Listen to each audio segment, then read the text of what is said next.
Good evening. This short video I would like to cover up the balance part of financial regulation in Sri Lanka.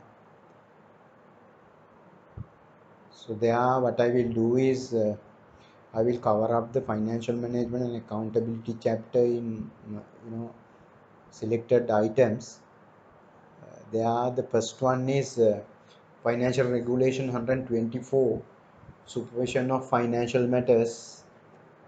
For this Ministry of Finance is responsible for supervising financial or public finance operations or activities of the country. That is really the based on 124 section.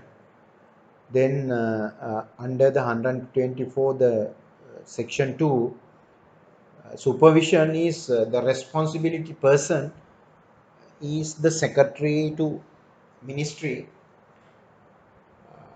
We call it chief accounting officer. We consider secretary of any ministry as chief accounting officer. That officer is responsible for total or all transactions with regard to that ministry. Basically, the even finance ministry has the secretary. Even other ministries there are secretaries. You know that secretary is responsible. The respective secretary is responsible for financial matters, and in addition to that, 125 talks about accounting officers and revenue accounting officers. Accounting officer is basically head of each department. You know, when you take a department, the head of the department or head of the institution considered the accounting officer. Accounting officer is basically we can say is managing, is administering or administration function of the finance will be really handled by accounting officer. But in certain cases, treasury may a appoint a particular accounting officer for a department. If not, the head of each department will be the accounting officer. So this accounting officer is responsible for chief accounting officer, that is secretary of the ministry. As per 125 financial regulation, officer number 2 is revenue accounting officer. Revenue accounting officers are nominated by treasury from time to time, and they are responsible for estimating revenue under different headings, subheadings, items and sub items. They are responsible for variation. Even you can compare the estimates with actual, and they are responsible for any variations. So 125 talks about two officers. 124 talks about one officer, that is chief accounting officer. 126 of the financial regulation, treasury supervision and control.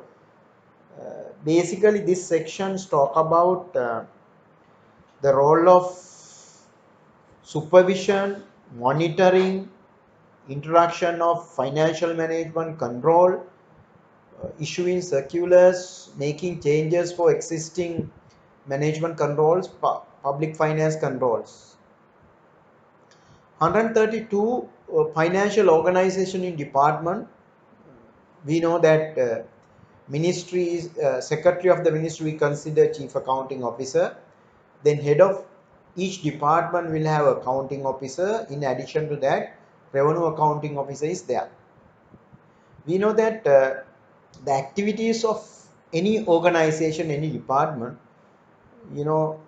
the operational activities cannot really perform by those officers only. Thereby there is a requirement of organizing the activities, allocation, tasks and activities among different human resources. So that can be really performed by the accounting officer with the consultation of treasury as per 132 section. 133 internal audit. Internal audit is trying to ensure smooth, efficient, effective internal control systems. Accounting and internal control system, of course, covering up 133. And 134, of course, talks about independence of the internal audit department or internal audit unit or internal auditor or the staff. That particular division has to be independent. So thereby it clearly says that officers or the employees who are involved with the day-to-day matters or the operational activities of department should not really represent the internal auditor. So thereby they have the people, really employees who are not linked with operational matters be appointed or be part of the internal audit. 135 delegation of functions for financial control. So when you organize with the consultation of treasury, your department, your institution,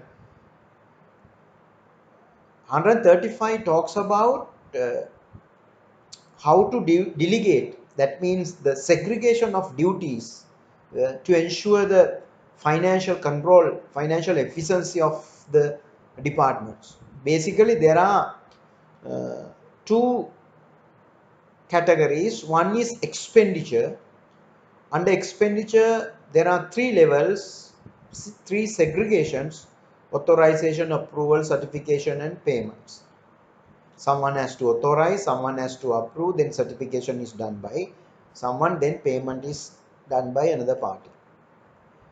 The income aspect, second step, really income. Under that there are three type of segregations: delegations, assessment, collections, and the acceptance. So I think you can remember in internal controls, when we discuss the internal control under auditing or management controls, we talk about segregation of duties. 135, of course, talking about segregation of duties under two headings: expenditure and income.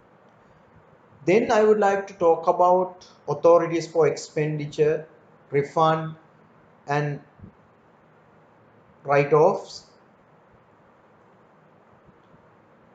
Their financial regulation number 90 talks about warrants and interest authorities. I will describe types of warrants and the matters related to warrants later on, next slides. But just to remind you, under Article 150, Section 1 of the Constitutions, it says that without warrant, we can't take money out of consolidated funds. So thereby, respective minister, that is the Ministry of Finance, the minister has to really issue warrants with regard to the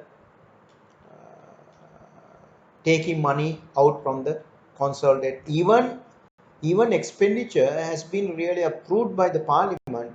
Minister has the power of, minister has the role of issuing handout. This particular slides we talk about two things: financial management matters and accountability matters related to financial regulations, and also warrant matters related to warrant under the financial regulations. Now we will talk about little bit about assignments. You can remember in our course outline there is a group assignment. So I am recommending 3 members maximum. You can have even 2 members, even if you like you can do it alone, but there are two options. One assignment is related to public financial management. You know that sound public financial management is required for any country and economy to run the country in a smooth way, and also to ensure the development of public sector, not only the public sector, really the business sector. So thereby in this assignment, what you have to do is you have to focus on challenges in public financial management in the context of Sri Lankan context. So you have to discuss what are the challenges. The other one is of course related to the COVID-19 and the impact of COVID-19 on Sri Lankan budget. You know that 2020 year we don't have a budget due to political issues in the country. So thereby, even though there are no budgets, you need to discuss the impact of COVID on Sri Lankan budget. How you can discuss is, that there are three items in the budget basically. First one is income, expenses, and the deficit. All these matters, how those COVID is really matter for those items. You have to discuss the impact. For example, during the COVID time, I think the first part of the year, they were Indian Revenue Department were unable to collect expected tax income. One example.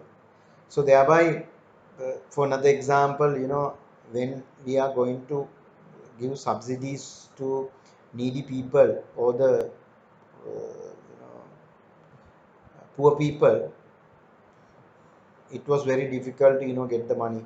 So we don't have a particular mechanism.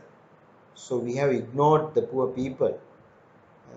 So thereby you have to address all these matters in this assignment.